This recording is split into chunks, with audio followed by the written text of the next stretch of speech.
Sometimes God slows us down so that we can serve Him.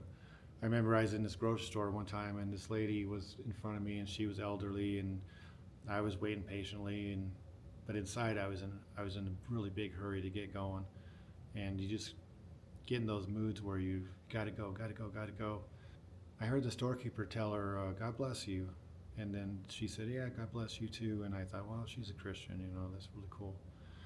And so I paid for my stuff, and I'm heading out the door, and I get to where you actually leave the store, and there's like an aisleway there with the door opens up when you step into it, and this lady is right in front of me, and I'm like, oh man, I'm in a hurry, I got to get going, man. And so I was like, hey, can I grab your groceries? And so she reluctantly said yeah, and so I grabbed her bags of groceries with mine, and I thought, all right, we can get going now. And then all of a sudden, I realized that she couldn't walk very fast, so it didn't.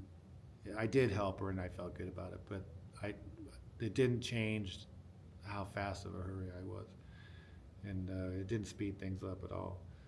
And so we walked outside, got to her car, and it was during Thanksgiving. And I said, "Oh, are you getting ready for Thanksgiving?" And she said, "No, I really don't have anybody to have Thanksgiving with." And I started talking to her a little bit, and I already knew she was a Christian, so I started talking to her about the Lord and how loved we are in Him, and it gave me a chance just to be with someone that didn't have somebody around for a minute, even though I was so in a hurry. But um, as soon as we started talking about the Lord, I stopped being in a hurry, and that feeling of being rushed went away, and that presence of the Lord came on me. I was just able to visit with somebody that needed someone else to talk to them, and I was happy to do it. And those little things that God does in our lives are so important, and even when we're not expecting it, He pulls it off somehow.